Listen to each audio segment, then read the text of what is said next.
Abra agora a tua Bíblia no livro dos Salmos, Salmo de número 68. Salmo 68, versículo 4 ao 6 diz assim: Cantai a Deus, salmodiai o seu nome, exaltai o que cavalga sobre as nuvens. Senhor é o seu nome, exultai diante dele. Pai dos órfãos e juiz das viúvas, é Deus em sua santa morada. Deus faz que o solitário more em família. Tira os cativos para a prosperidade.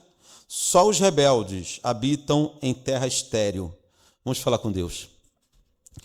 Pai amado, muito obrigado por mais uma leitura da tua santa palavra aqui nessa manhã. Porém, agora nós clamamos pela iluminação do Espírito Santo para que consigamos entender a tua vontade revelada nas Sagradas Escrituras. Pai amado, se o Espírito Santo não agir com poder nesse momento, passaremos os próximos minutos aqui em vão. Que não seja assim. Que seja mais uma daquelas oportunidades em que, através da tua palavra, o teu nome é glorificado e a tua igreja é edificada, mesmo considerando todas as nossas fragilidades e dificuldades. Em nome de Jesus. Amém. Queridos, abandono é um tema recorrente na Bíblia.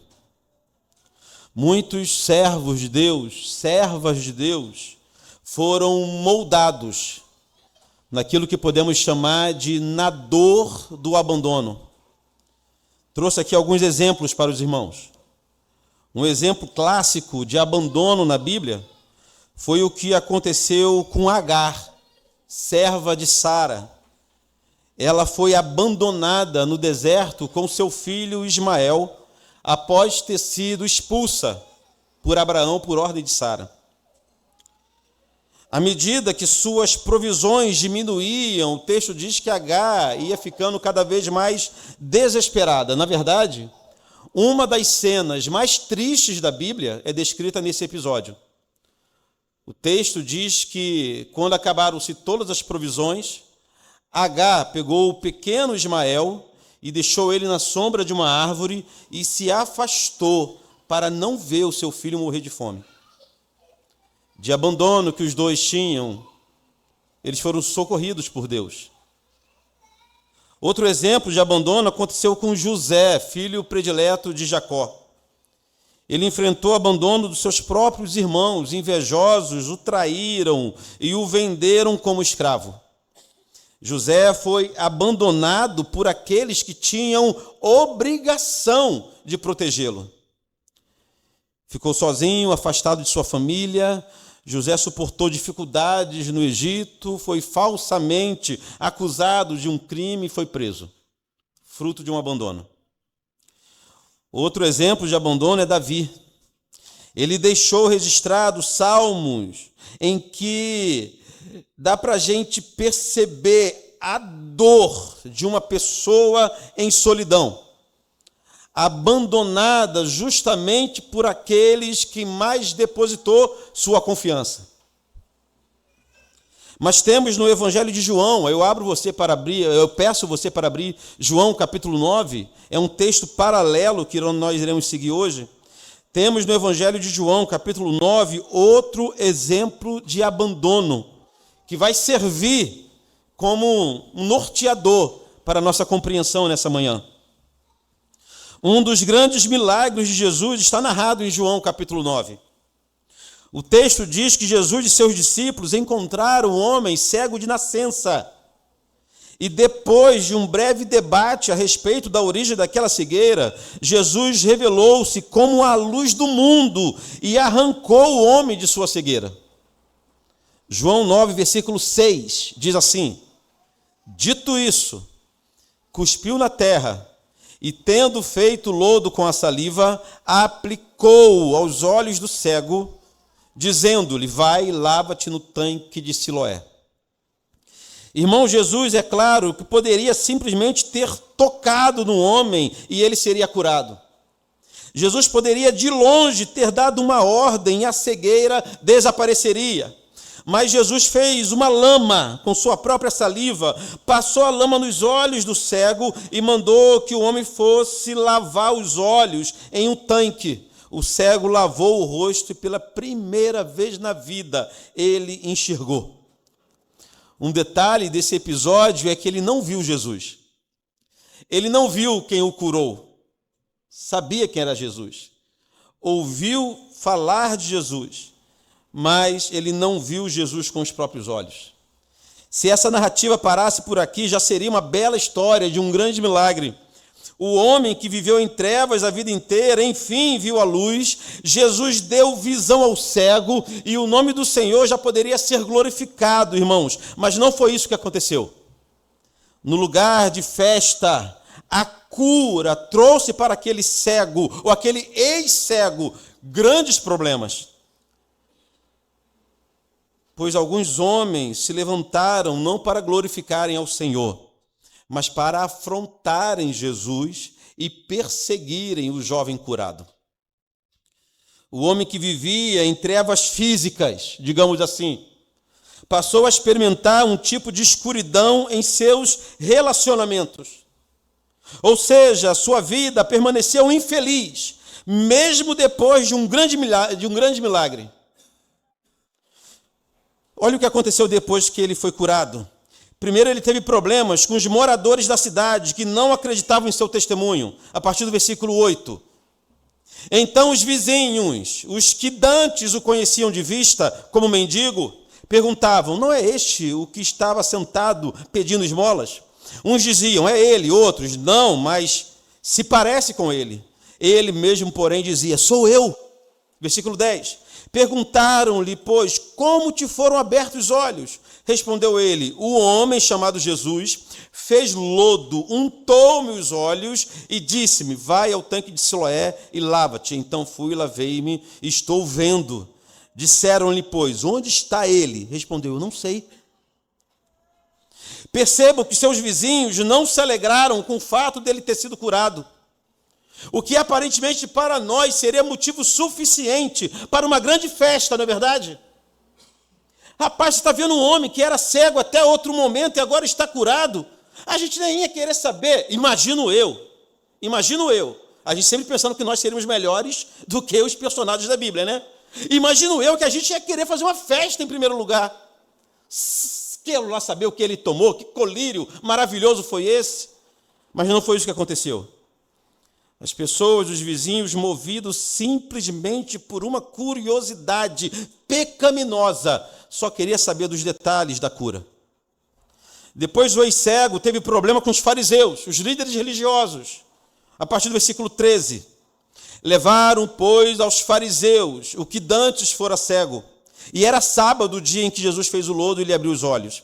Então os fariseus, por sua vez, lhe perguntaram como chegar a ver. Ao que lhe respondeu: aplicou o lodo aos meus olhos, lavei-me e estou vendo. Parece que ele já está sem paciência de contar, de repente, já pela 10ª vez a mesma história, né? Versículo 16. Por isso alguns dos fariseus diziam: esse homem não é de Deus, porque não guarda o sábado. Diziam outros: como pode um pecador fazer tamanhos sinais? E houve dissensão entre eles. De novo perguntaram ao cego: que dizes tu a respeito dele, visto que te abriu os olhos? Que é profeta, respondeu ele. Versículo 18. Não acreditaram os judeus que ele fora cego e que agora via, enquanto não lhe chamaram os pais. Nesse momento, os fariseus estavam tão apegados à sua visão errada da lei que ignoraram o grande milagre que tinha acontecido naquele dia. Depois, esse ex-cego teve problema até mesmo com sua família. Os seus pais preferiram agradar os fariseus e ignoraram o milagre do próprio filho. Versículo 18, terminou assim, né? Não acreditaram os judeus que ele fora cego, que agora via, enquanto não lhe chamaram os pais. Olha a seguir o que diz o texto. E os interrogaram: é este o vosso filho, de quem dizeis que nasceu cego? Como, pois, vê agora? Então os pais responderam: sabemos que este é nosso filho e que nasceu cego, mas não sabemos como vê agora. ou quem lhe abriu os olhos também não sabemos. Perguntai a ele. Idade tem, falará por si. Isso disseram seus pais porque estavam com medo dos judeus, pois estes já haviam assentados que, se alguém confessasse ser Jesus o Cristo, fosse expulso da sinagoga. Por isso é que disseram os pais, ele tem idade, interroga-o. Conseguem mensurar isso? Pai e mãe. Pai e mãe de verdade. Que por toda uma vida do filho, não sabemos qual era a idade desse homem, sabia das dificuldades e de como aquele rapaz nasceu cego e se virou com sua cegueira a vida inteira e agora simplesmente não se alegraram com um milagre ocorrido na vida do filho por medo dos fariseus. No final, por tentar defender Jesus, esse homem foi expulso da sinagoga. O ex-cego, versículo 32. Desde que há mundo, jamais se ouviu que alguém tenha aberto os olhos de um cego de nascença. Se este homem não fosse de Deus, ele está se referindo a Jesus, né? Se este homem não fosse de Deus, nada poderia ter feito. Mas eles retrucaram. Tu és nascido todo em pecado e nos ensina a nós? E os expulsaram. Ser expulso da sinagoga era o mesmo de ser excomungado, ser excluído do convívio, não apenas religioso, mas no convívio da sociedade dos seus dias. A pessoa que fosse expulsa da sinagoga tornava-se não digna e tinha que ser tratada como um pagão, como uma pessoa fora da aliança. Foi o que aconteceu com esse rapaz. E assim, queridos, o dia que começou com um grande milagre estava terminando com tristeza e com dor. Tristeza e dor do abandono. Tristeza e dor da decepção. Tristeza e dor da exclusão. É o que estava acontecendo aqui. Seus amigos e seus vizinhos, que deveriam festejar a sua cura, preferiram o abandonar nas mãos de líderes perversos. Seus irmãos de fé, os judeus, que deveriam oferecer a Deus um culto em ações de graça, pelo grande milagre que aconteceu naquele dia, preferiram julgar a fé daquele rapaz em Jesus. E sua família, sua própria família.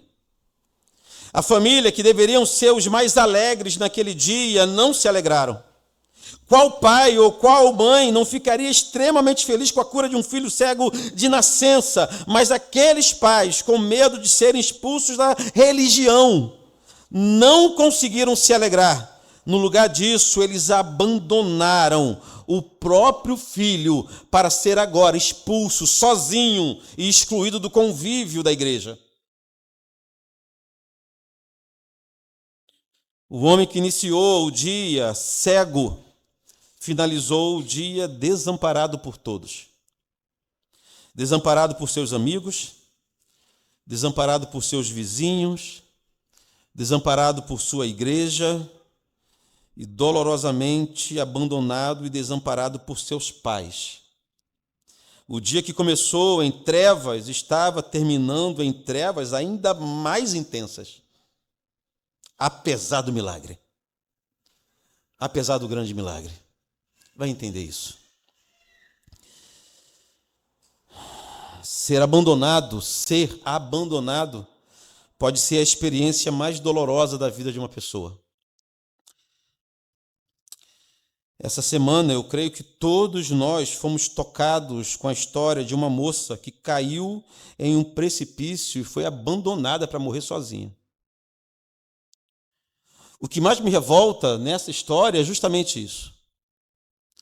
Você saber que tem alguém a 300 metros, uma menina, e de repente o profissional, especialmente os profissionais que deveriam salvar a vida, olha o relógio e fala, não, já deu meia hora. Amanhã de manhã a gente continua tentando. Consegue mensurar um troço desse?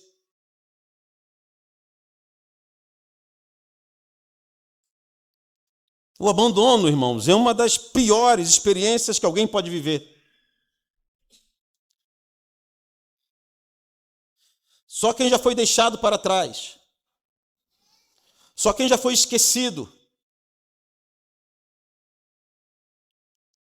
Só quem já foi excluído por pessoas que amava injustamente sabe o que é a dor do abandono. Mas a boa notícia é que no reino de Deus há uma atenção especial para os abandonados. Há um tratamento especial no reino de Deus para aqueles que foram empurrados para uma vida de solidão. Ou porque foram abandonados por todos, ou porque foram vítimas de uma tragédia, de forma que perderam famílias e amigos. Nesse sentido, queridos, há dois grupos de pessoas que a palavra de Deus aponta como sendo exemplos do desamparo, exemplos de solidão, exemplos de exclusão. Dois grupos de pessoas.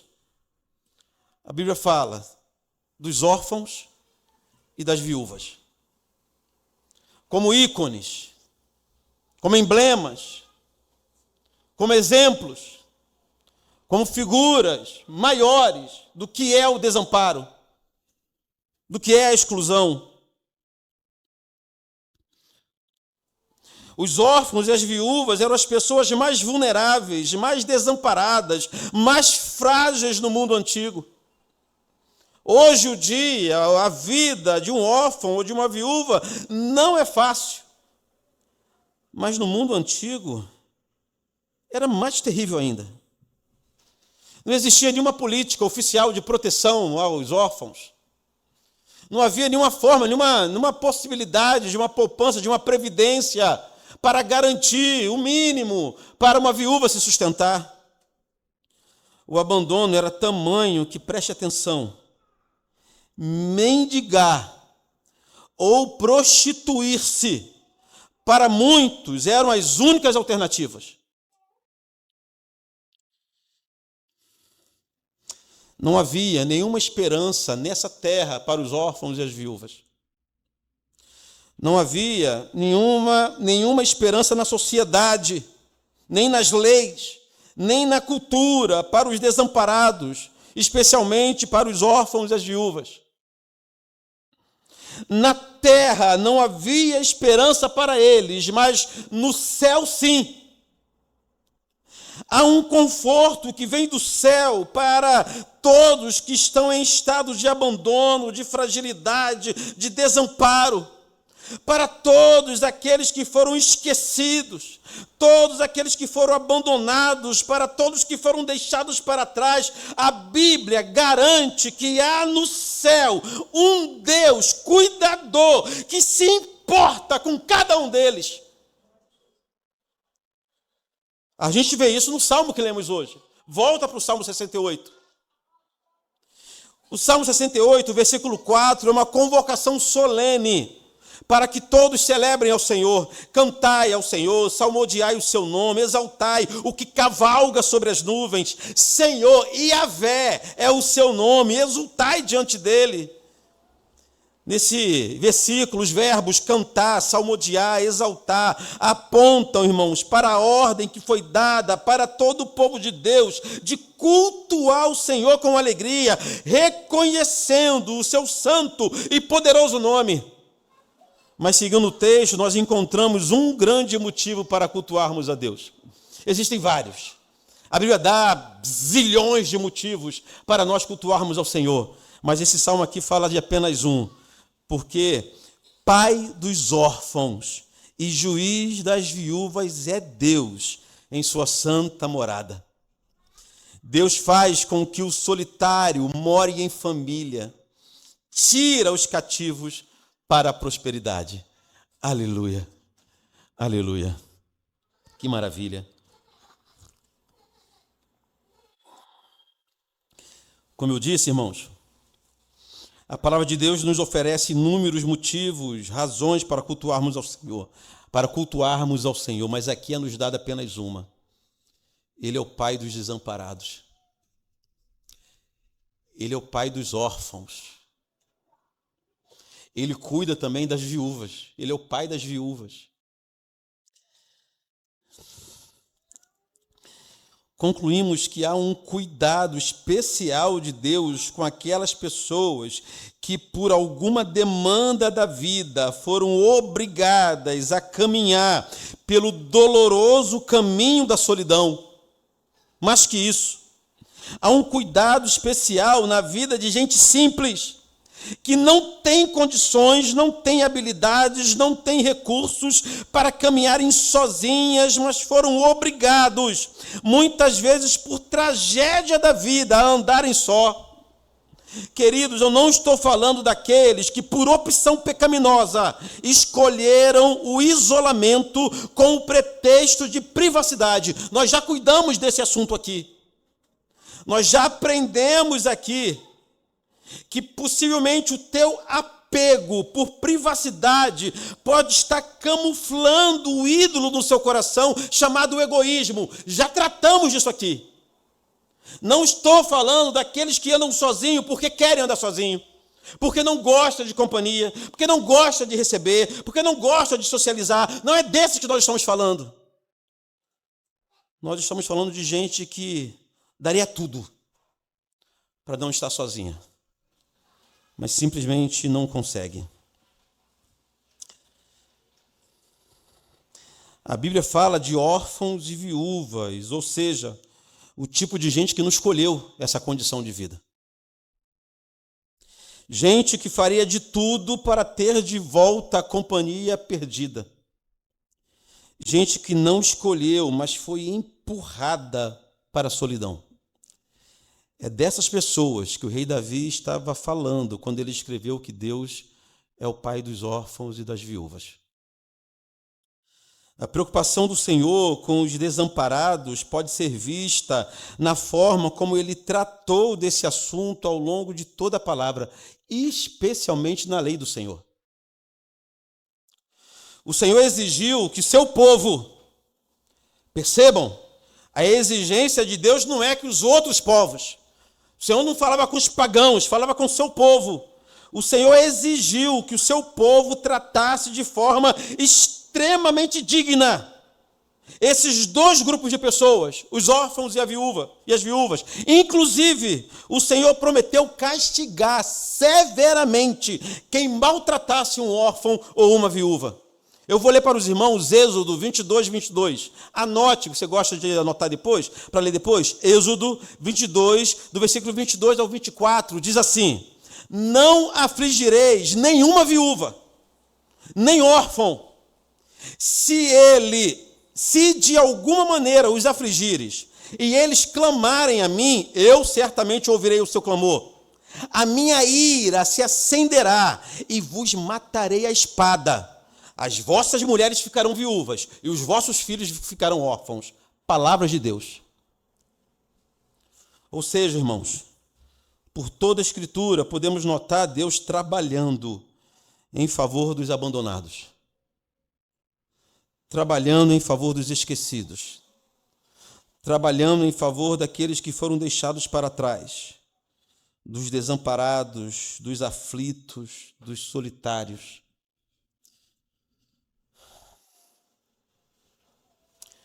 Isso não seria diferente lá em João 9.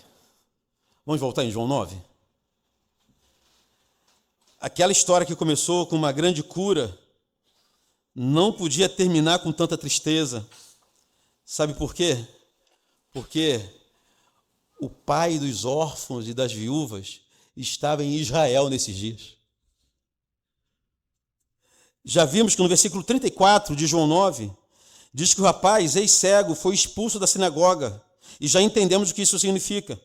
Veja o que aconteceu a seguir no versículo 35 de João 9. Ouvindo Jesus que o tinham expulsado, encontrando-o, lhe perguntou: crês tu no Filho do Homem? Olha que maravilha. Há verdadeiros mistérios ocultos, revelados, melhor dizendo, aqui no versículo 35. Há 3 pontos importantes somente aqui no versículo 35. O primeiro é que Jesus já sabia o que estava acontecendo. Na verdade, Jesus sempre sabe o que está acontecendo. Jesus conhece muito bem o sofrimento de cada pessoa. Cada pessoa, quando passa por um desprezo, por um abandono, Jesus conhece muito bem. Jesus vê o coração em dores. Jesus vê as lágrimas que ninguém mais vê. Jesus encontra seus filhos onde quer que eles estejam. O olhar de Jesus chega no lugar mais distante, no abismo mais profundo, na escuridão mais intensa. Onde estiver um coração dilacerado, rasgado pelo abandono, o Senhor vê. Não foge dos teus olhos. O segundo ponto, aqui no versículo 35. Foi Jesus que o encontrou de novo. Foi Jesus que o encontrou pela segunda vez nesse mesmo dia. Na primeira vez, Jesus o encontrou, ele estava apenas cego. Agora Jesus o encontra envolto em outro tipo de escuridão, a escuridão do abandono. Nas duas oportunidades, se Jesus não o tivesse encontrado, ele jamais encontraria Jesus. Consequentemente, jamais sairia de sua escuridão. Mas graças a Deus, Jesus o encontra. Jesus sempre encontra os seus filhos. Você lembra da parábola da ovelha perdida? Há detalhes no texto bíblico que devem marcar nossas vidas. Na parábola da ovelha perdida, Lucas 15, versículo 4, diz que o bom pastor, quando percebe que uma ovelha se perdeu, o texto diz assim, vai em busca da que se perdeu até encontrá-la. O bom pastor não trabalha com a possibilidade de voltar sem sua ovelha. Ele vai investir o tempo que for necessário, o recurso que for necessário, mas o bom pastor, que é o nosso Cristo, só volta com sua ovelha nos ombros. Não há, irmãos, a menor possibilidade de uma ovelha de Jesus ficar perdida para sempre, em solidão, em dor, abandonada. Jesus sempre encontra. O terceiro ponto, somente aqui em João 9,35, é que ao reencontrar o homem desprezado, Jesus só se interessou por aquilo que verdadeiramente importa. Jesus não pediu um relatório dos últimos acontecimentos. Jesus não providenciou um momento para um longo diálogo, onde o homem pudesse externar tudo que estava em seu coração, nada disso. A única pergunta de Jesus foi: crê tu no Filho do Homem? Ou seja, irmãos, nada de remoer o passado, nada de ficar o tempo todo contabilizando as quedas, nada de citar nominalmente, um a um, quem o desprezou. E olha que esse homem tinha muito a falar para Jesus. Ele ia começar pela lista dos amigos e vizinhos, ia falar dos líderes da igreja, os pastores do povo, a própria família. Mas, queridos, nada de citar nominalmente, um a um, quem o desprezou, nada de ficar num canto da casa curtindo o próprio sofrimento.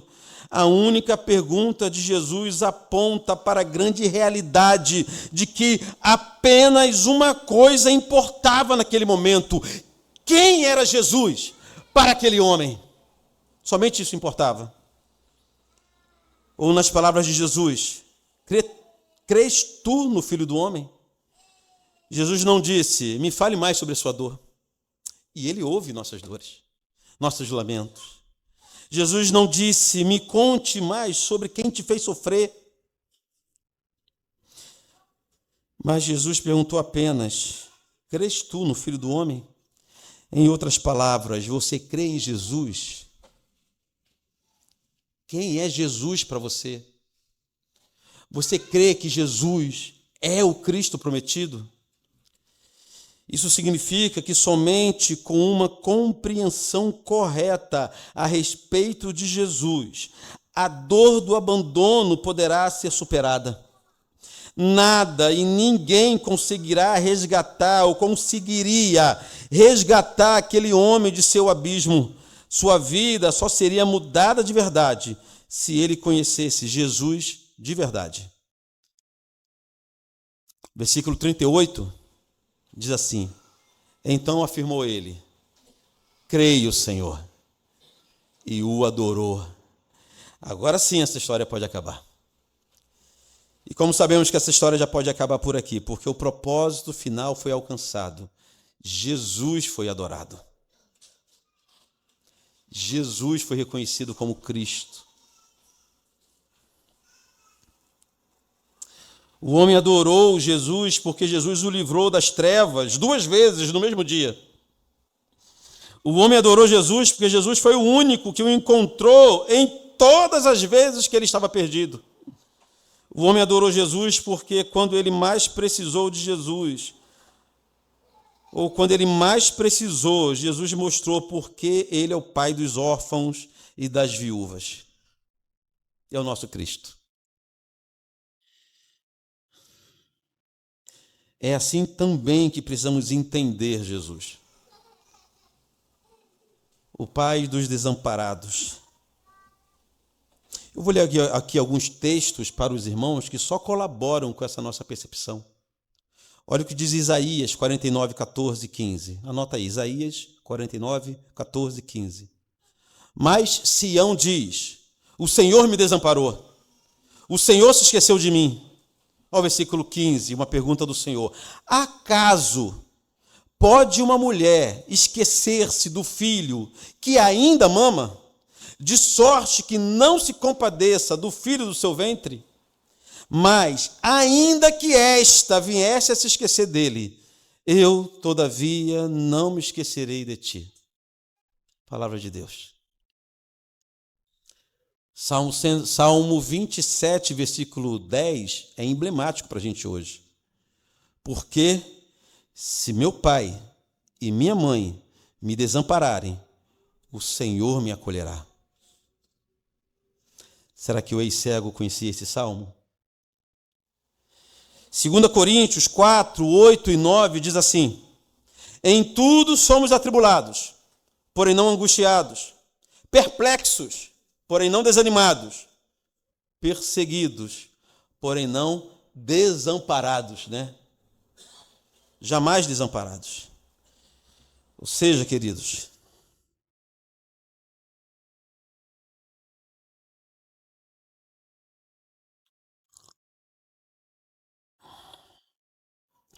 podemos confiar nesse trabalho intenso de Deus em favor dos órfãos e das viúvas. Porque nós éramos órfãos. Nossa vida é testemunho vivo, ou deveria ser testemunho vivo, do que Deus é capaz de fazer com gente perdida, abandonada, desamparada. Caminhávamos a passos largos, era para o inferno, para a perdição. O pecado nos colocou em uma condição tão deplorável que ninguém, mesmo se quisesse, poderia agir, trabalhar em nosso favor. Mas a Bíblia nos garante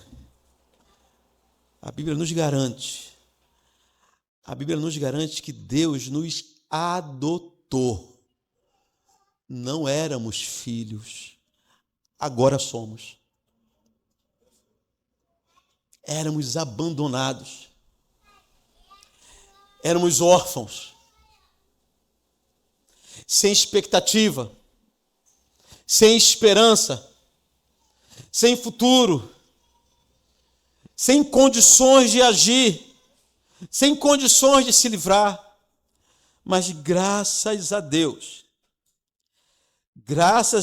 dentre todos os santos atributos de nosso Pai, entre todas as marcas do caráter de nosso Deus, Ele também é o Deus dos desamparados. Ele é o Deus, Ele é o Pai dos órfãos. Não fosse isso, estaríamos todos nós perdidos nesse mundo. Queridos, e eu preciso terminar com algumas aplicações práticas para a gente.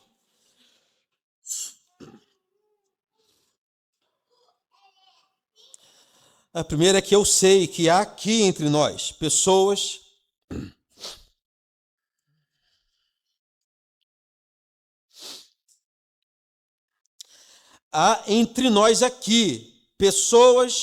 que já sofreram o abandono, ou que foram abandonadas em algum momento.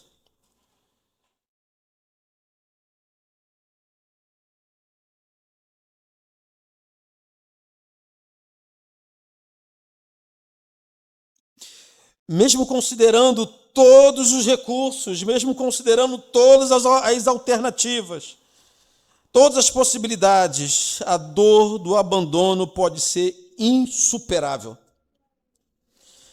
Preste atenção. É plenamente justificável que, se a pessoa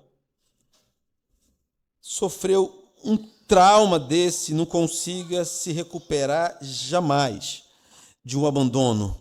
Isso sem Jesus. Sem Jesus. Não tem como. Não há recurso.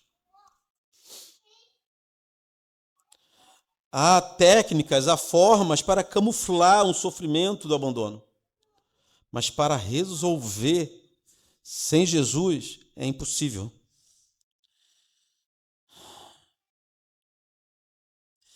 Só há consolo, só há renovo, só há superação, somente para aqueles que conhecem o Pai dos órfãos, o Pai das viúvas.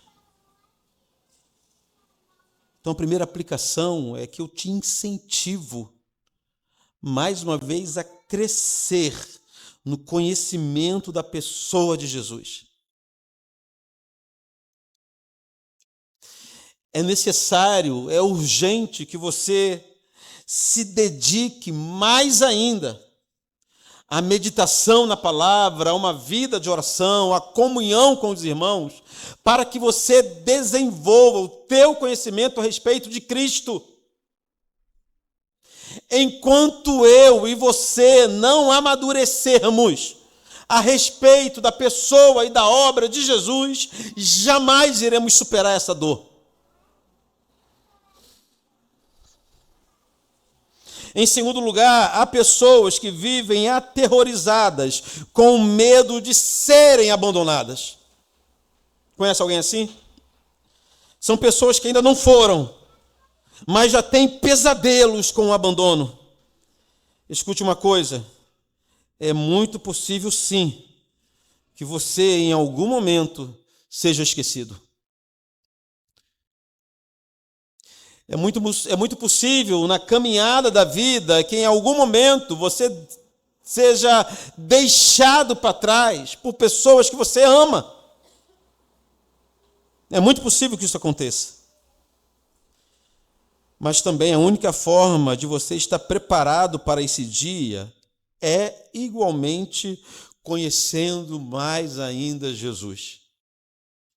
Não há outra possibilidade.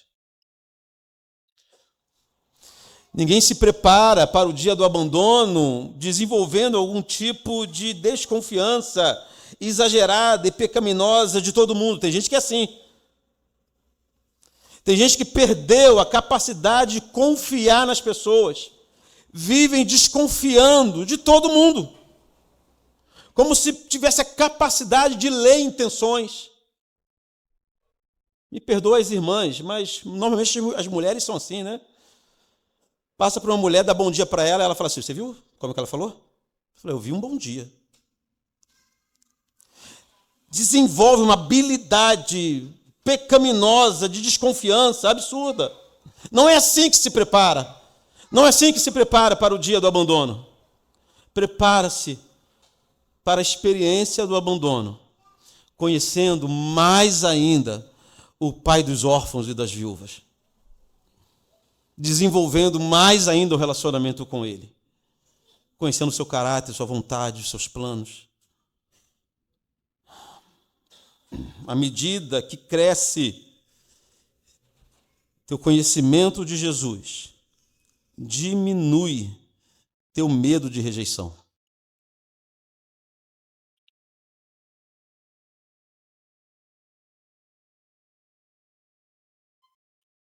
Terceiro lugar, por mais que sejamos crentes experientes na fé, precisamos todos nós, sem exceção, nos aprofundar nesse caráter de Cristo, nessa face de Deus, nesse atributo de Deus, o Deus como o Pai dos desamparados. A própria Bíblia apresenta Jesus como também alguém que foi experimentado no abandono. Quando Jesus mais precisou, seus melhores amigos, aqueles a quem ele dedicou seus últimos anos aqui na terra, o abandonaram sem pensar duas vezes. A narrativa de Marcos, da traição de Jesus e a prisão de Jesus, ainda no jardim do Getsêmani, deixa isso claro e vergonhoso. Marcos 10, 50 diz assim, no momento que Jesus foi preso no Getsêmani, Marcos 10, versículo 50, então todos o abandonaram e fugiram. O pai dos órfãos e das viúvas sabe o que é ser abandonado. Por isso que ele compreende muito bem as nossas dores. Por isso que ele sabe o que você vive. Ele sabe disso muito bem, como o raciocínio é o mesmo que nós vimos no último sermão dessa série, quando nós entendemos por que Jesus é o nosso sumo sacerdote e por que o fato dele ser o nosso sumo sacerdote hoje deve nos trazer paz. Que a Bíblia garante que ele foi experimentado também em todas as tentações, em todas as dores, sem nada pecar, por isso hoje ele é habilitado a interceder por cada um de nós.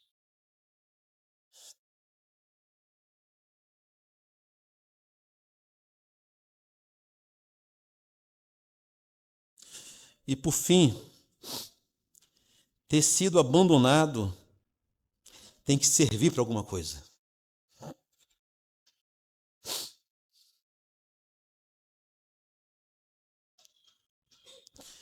Eu não tenho dúvida, irmãos, de que há experiências que nós passamos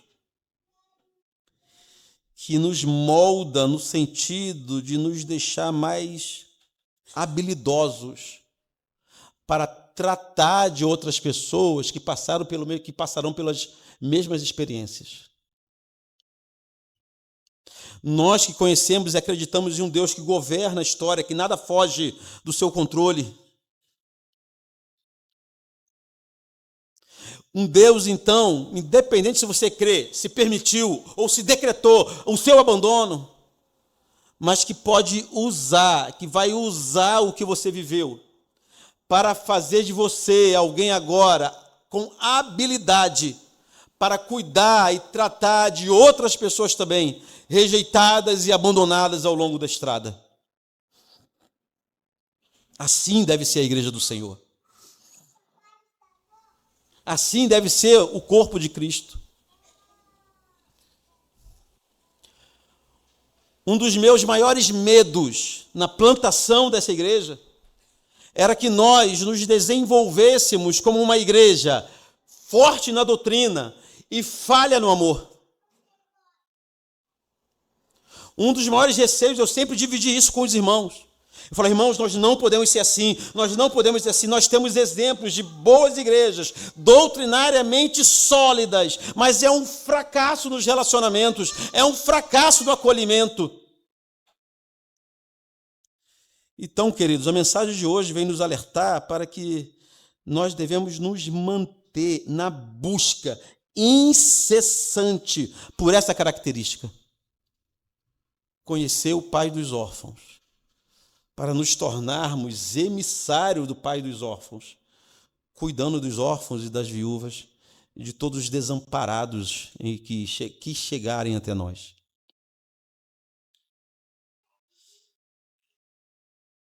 A mensagem de hoje é para te incentivar a confiar mais em Jesus e levar outras pessoas também a confiar em Jesus, mesmo se forem desamparadas por todos. Jesus não desampara. Vamos orar?